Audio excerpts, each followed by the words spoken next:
this idea of are YouTubers narcissists, which I find ironic that we're talking about it, which on a video that will end up on YouTube. But I figure that because it's two people talking, we're not narcissistic, and it's not just one of us talking to a camera or something like that. But it is funny, isn't it? Looking at that dynamic, that there's this video that I came across that, which I thought was weirdly meta. Like, so again, there's so many of these videos on YouTube now where they're someone talking to the camera, giving their opinion on something.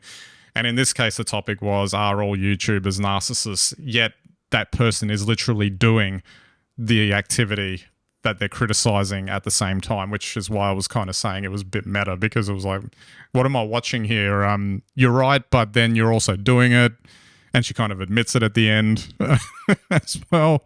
And it's it's another example of a technology that is fabulous, but is who would have thought that it's encouraging all of this kind of self-absorbed kind of behavior, which is doubly weird because there's probably a lot of insecurity attached to all of that as well. So I don't know whether it's, if you can imagine back in the good old days, people might have been wanting to be getting into the entertainment industry to be seen or something like that. Now they don't have to do any of that because all they have to do is pick up a camera and they can just upload to the internet straight away, bypassing all of that. And all of these people are doing it now. Yeah, it's one great big psychological tangle, I think. I mean, it's tied up with the whole notion of content, entertainment, and producing it. And I think the big change has been over the years was, even if you had your own TV show, it would go out through a network. It would be on a broadcast platform. If you're, YouTubers like we are ostensibly at the moment, it goes out on our channel. It's part of our feed outwards to the world, and everyone has a feed, even if you mainly consume other people's content. You don't have a podcast yourself. So I think that in itself means that everything you place on your feed out, or your outbound feed, has to have some sort of narcissistic element. And I don't mean that necessarily in a bad way. It just means it has to interest you, it has to be of interest to you, and it has to have some sort of personal motivation. So, if you, for instance, arguably only post photos of your kids' sporting triumphs or your own sporting triumphs, that's, can be interpreted as a narcissistic bent. If you have your own podcast and all you really do is give your opinion on things that have happened, of course, it's a narcissistic angle. And I just think that that's the way it is. If you participate in social media, everything you post to a certain extent is self-interest, and that lends itself to the concept of narcissism. Whether or not those people actually are might be a much more complicated question. Absolutely.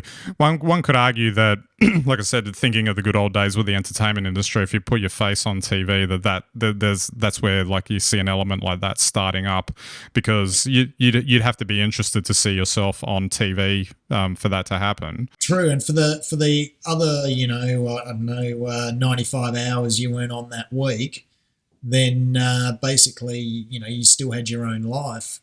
With this modern feed, you're maybe posting 1 hour of content a week, but you're posting another, 7-8 hours of yourself online. Well, I was going to say that another big difference, apart from someone's choosing to put you on TV for a certain amount of time, you also don't necessarily have to edit yourself or watch yourself at all, because somebody else is doing that for you. Whereas as a YouTuber, unless you're a rich outfit, we've seen those studio guys before that have got like the huge setups or whatever. If you're just doing it at home and you've got a good following and you're just doing it yourself, you're actually not only just recording yourself, you're having to watch yourself for hours on end to do the edit. You're probably having to watch it again to make sure it came out all right on the channel. and doing it again and again and again and again, because you may not limit yourself to just one video a week. You might be putting 2 or 3 up because the algorithm's encouraging you to do more and more and more. It's a weird spiral you could end up on.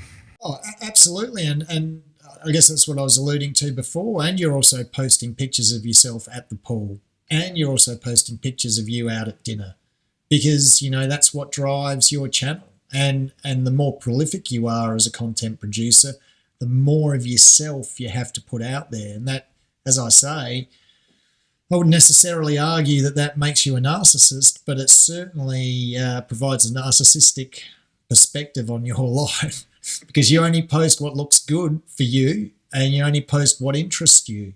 So, you may well be a totally well-rounded person, but if you want to be successful in terms of content, then you have to post what would be interpreted as narcissistic content, because it's called a personality.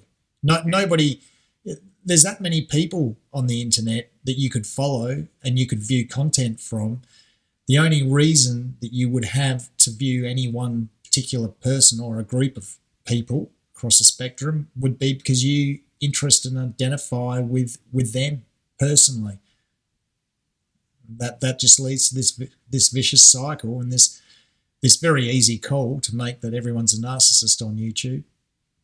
Who knows? But that's all right. Someone else on YouTube will react to what we're saying, who will then react to what we're saying, who will then react to what they're saying. So and that's right. That's how it works, and so the cycle goes. I just before we go quickly onto our last topic, I just wanted to finish off on this idea that me personally, I'm starting to feel a bit melancholic in a sense for the old days, in the sense that I actually had a strong desire to produce content back in the day. I guess in an era where it was a lot harder to do and a lot harder to get out. And this weird things happened where it's so easy and the tools are so great. I would have loved to have had all this stuff, 20 years ago. Yet I'm starting to feel like, apart, this podcast aside, like I don't want to produce content anymore, because content is so cheap and easy to produce, and it's so prevalent that if everyone's doing it, where's the value in it, kind of thing. It's a really bizarre feeling to have after having spent so much time and effort, producing content back in the day, and knowing how hard it used to be.